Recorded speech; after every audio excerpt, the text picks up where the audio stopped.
Like Bike, percorsi cicloturistici, noleggio e-bike ed eventi.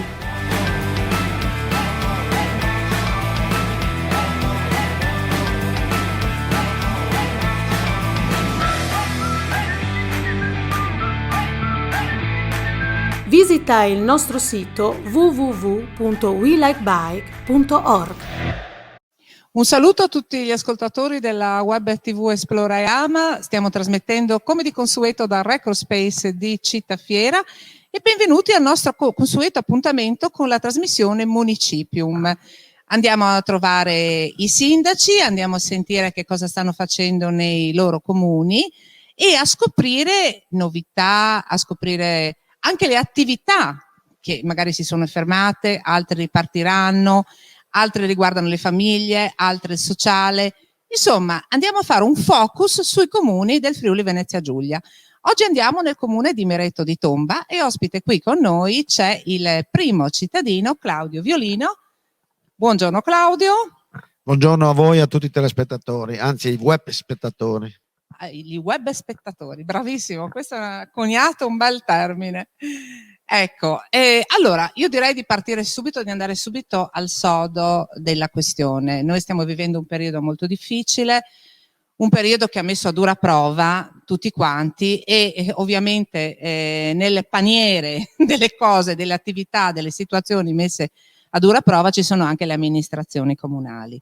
Ecco, a Mireto di Tomba, che cosa state facendo? Che cosa avete fatto? Quali sono le attività principali che state mettendo in atto per affrontare questa situazione così difficile? Perché mi vengono in mente le scuole, le famiglie, situazioni, gli anziani, le situazioni di disagio. Allora, diciamo da un punto di vista contingente abbiamo cercato di supportare il più possibile le famiglie e soprattutto gli anziani durante tutto il periodo di pandemia, sia nel lockdown dello scorso anno, sia anche in quest'ultimo contingente attraverso la protezione civile, fornendo tutte quelle aiuti, ausili che potevano rendere meno pesante la vita in questi mesi terribili. Soprattutto agevolando per esempio la raccolta medicinale, l'acquisto medicinale, il portare gli alimenti, la raccolta delle spese da parte proprio della protezione civile a tutti gli anziani che ne facevano richiesta, proprio perché era un problema di ordine proprio sociale, la solitudine e l'isolamento di queste famiglie, no? di essere costretti a vivere lontani l'uno dall'altro e la cosa peggiore è stata proprio la solitudine dei nostri anziani. A proposito di questo devo dire che un gruppo di giovani che faceva parte del gruppo di aggregazione giovanile, quelli che fanno i centri estivi eccetera, tra l'altro abbiamo uno dei centri estivi più frequentato diciamo dei dintorni del Medio Friuli, quindi ci teniamo e siamo orgogliosi.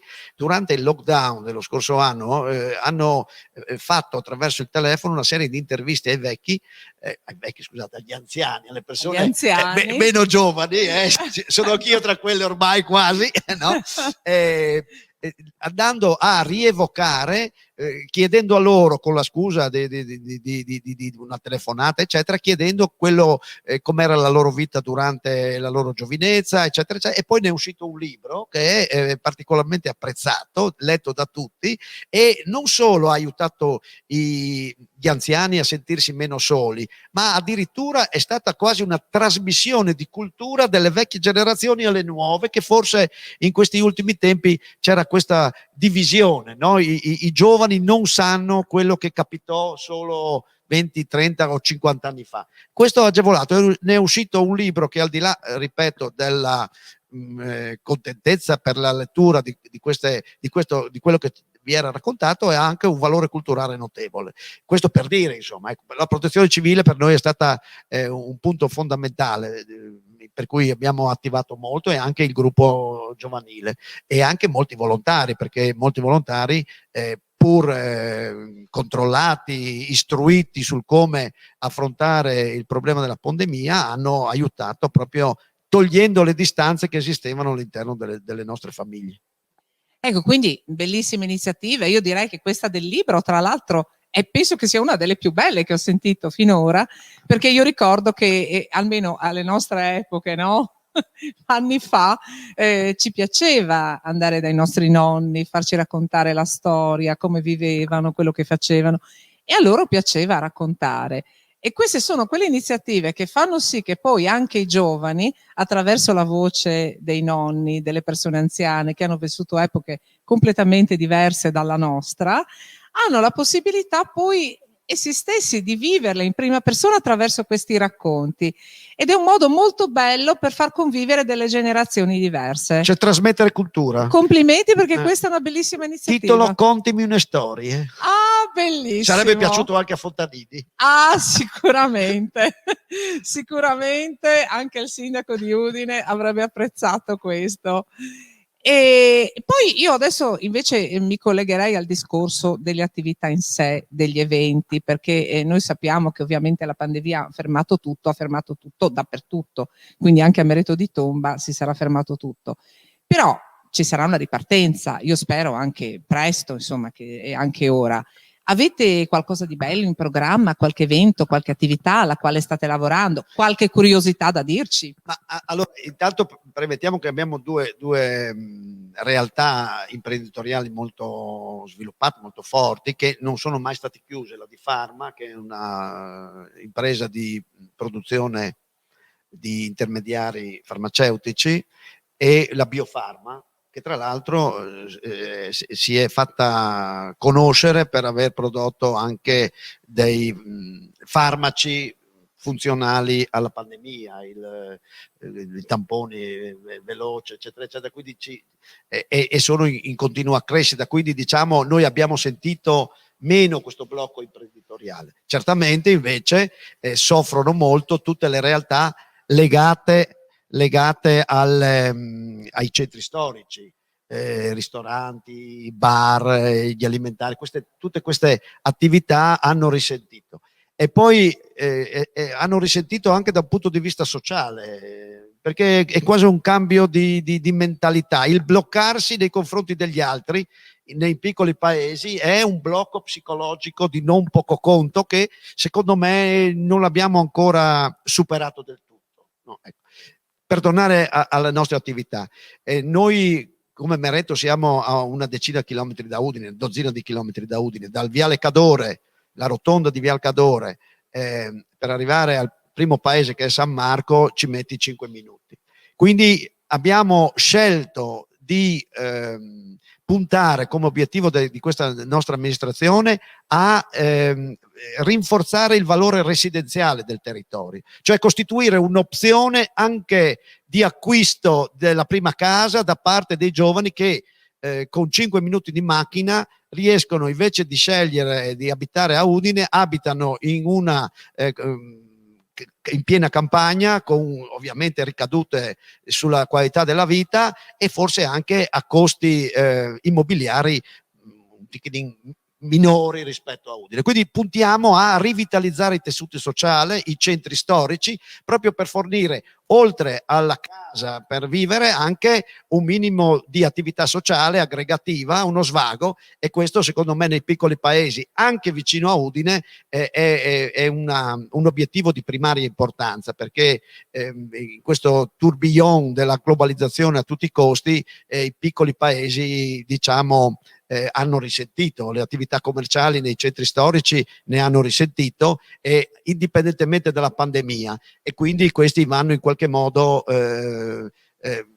ricostituito il tessuto connettivo che animava i nostri paesi, proprio per offrire a chi viene a vivere dalle nostre parti. Quindi un risveglio da tutti i punti di vista, quindi anche da questo uscire da Mereto velocemente per andare a Udine, che comunque è una città, e nello stesso tempo, con la stessa velocità, tornare nella pace di un paese più tranquillo e godere anche della fortuna di vivere questi paesi che sono tra l'altro caratteristici. Poi Mereto tra l'altro anche delle peculiarità storiche. Ecco, dicevo, nonostante quel nome brutto, no? Mereto di Tomba, no? Ecco.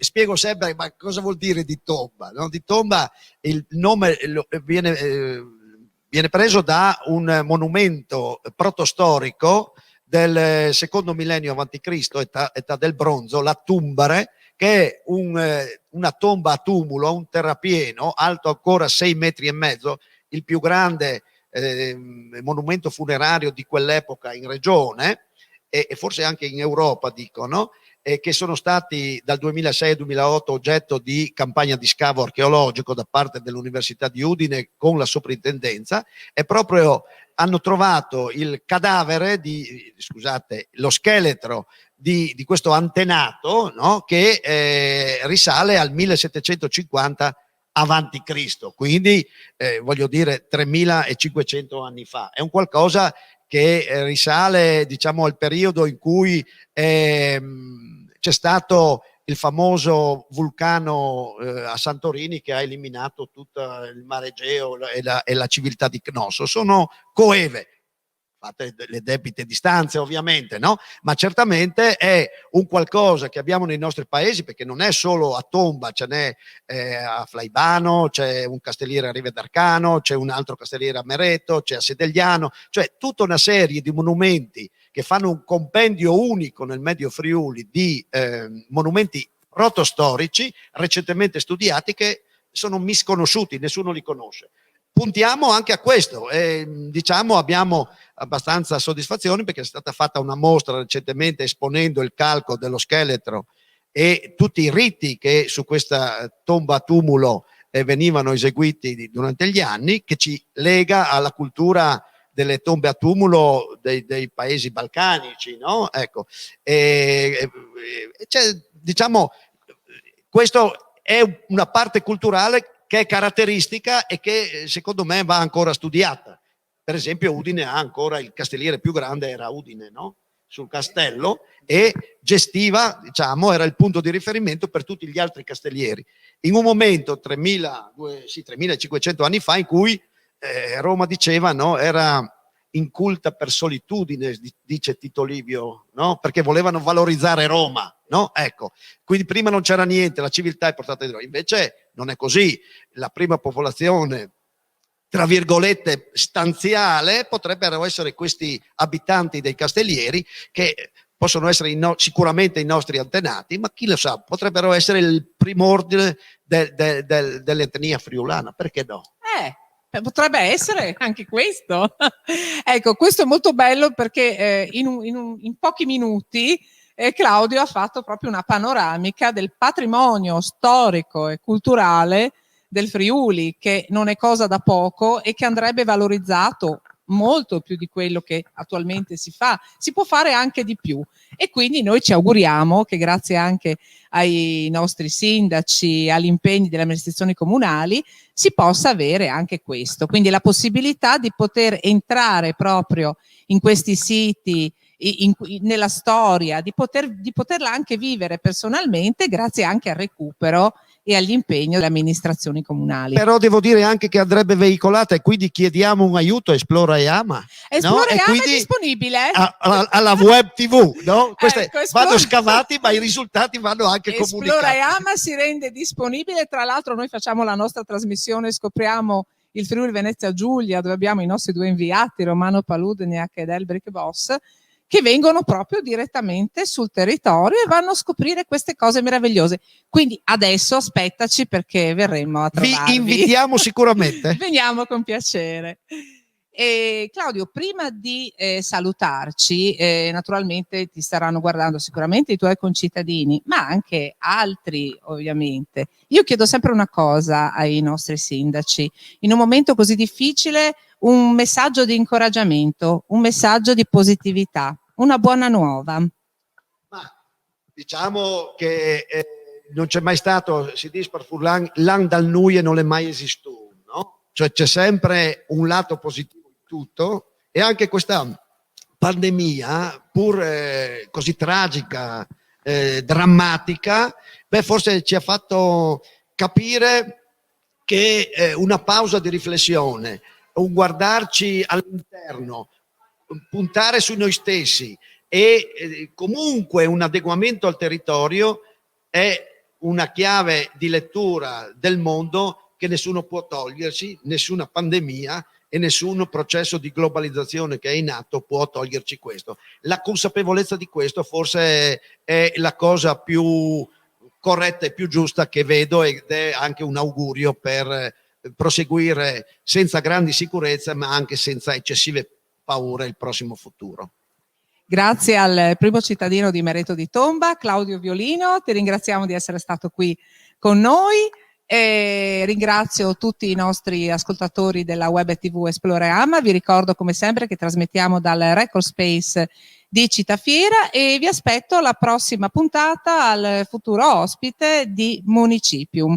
Buon proseguimento di giornata a tutti e grazie ancora. Grazie a voi.